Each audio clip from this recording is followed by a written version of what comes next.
John Dolittle, MD, was a proper doctor and knew a whole lot. He lived in a little town called Puddleby on the Marsh. All the people, young and old, knew him well. And whenever he walked down the street in his high hat, everyone would say, "There goes the doctor. He's a clever man." And the dogs and children would all run up and follow behind him, and even the crows that lived in the church tower would caw and nod their heads.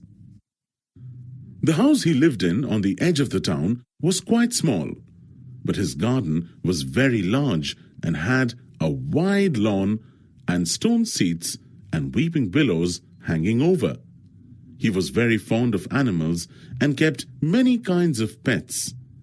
Besides the goldfish in the pond in his garden, he had rabbits in the pantry, white mice in his piano, a squirrel in his linen closet, and a hedgehog in the cellar.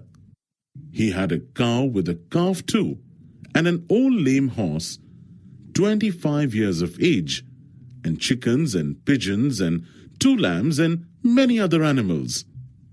But his favorite pets were Dab Dab the duck, Jip the dog, Gub Gub the baby pig, Polynesia the parrot, and the owl Toot Toot. "When you love animals so much, why don't you doctor them?" asked Polynesia one day. "Take care of animals. Be an animal doctor." "I don't treat animals because I'm a doctor for people and there are plenty of animal doctors," said John Dolittle, putting the flower pots outside on the windowsill to get the rain. "Yes, there are plenty," said Polynesia, "but none of them are any good at all. Now listen, doctor, and I'll tell you something. Did you know that animals can talk?" "I knew that parrots can talk," said the doctor. "Oh, we parrots can talk in 2 languages, people's language and bird language," said Polynesia proudly. "If I say, 'Polly wants a cracker,' you understand me, but hear this. Ka-keo-ki, fee-fee." "Good gracious," cried the doctor. "What does that mean?" "That means, 'Is the porridge hot yet?' in bird language." "Oh my," said the doctor. "You never talked that way to me before." "What would have been the good?" said Polynesia, dusting some cracker crumbs off her left wing. "You wouldn't have understood me if I had." "Tell me some more," said the doctor, all excited as he rushed over to the dresser drawer and came back with a book and a pencil. "Now, don't go too fast and I'll write it down. This is interesting. Very interesting. Something quite new. Give me the birds A, B, C first, slowly now." So that was the way the doctor came to know that animals had a language of their own and could talk to one another. And all that afternoon, while it was raining, Polynesia sat on the kitchen table giving him bird words to put down in the book. At tea time, when the dog, Jib, came in, the parrot said to the doctor, "See, he's talking to you." "Looks at me as though he was scratching his ear," said the doctor. "But animals don't always speak with their mouths," said the parrot in a high voice, raising her eyebrows. "They talk with their ears, with their feet, with their tails, with everything. Sometimes they don't want to make a noise. Do you see now the way he's twitching up one side of his nose?" "What does that mean?" asked the doctor. "That means, can't you see that it has stopped raining?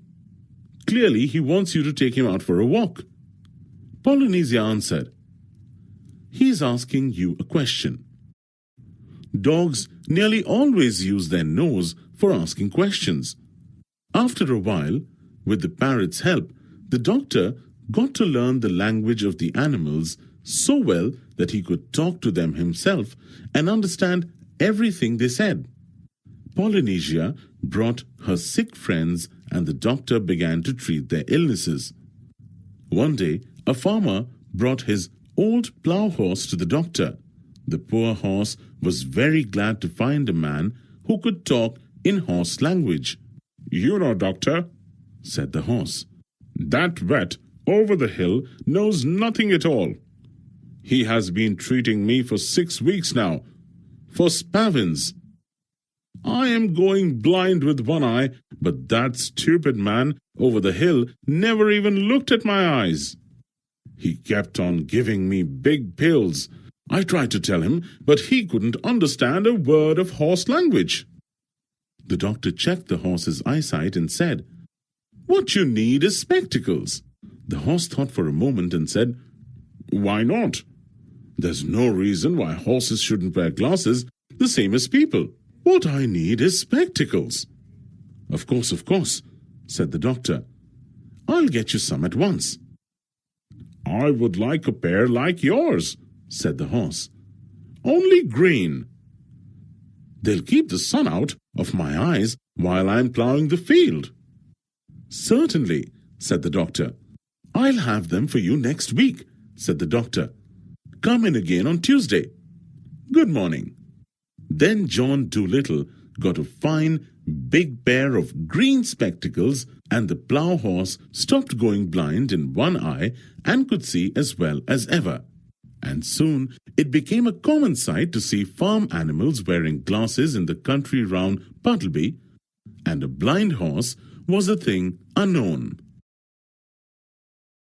And so it was with all the other animals that were brought to him. As soon as they found that he could talk their language, they told him where the pain was and how they felt. And of course, it was easy for him to cure them. Now all these animals went back and told their brothers and friends that there was a doctor in the little house with the big garden who really was a doctor.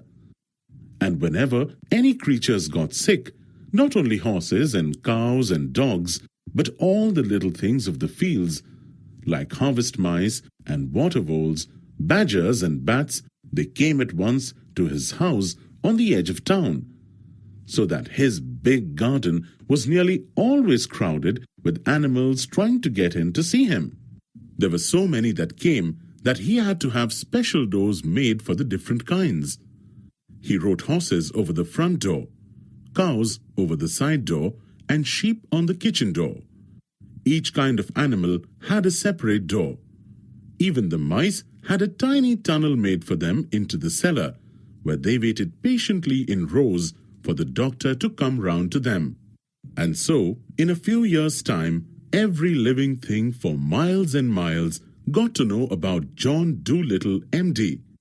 And the birds who flew to other countries in the winter told the animals in foreign lands of the wonderful doctor of Puddleby on the marsh, who could understand their talk and help them in their troubles. In this way, he became famous among the animals all over the world.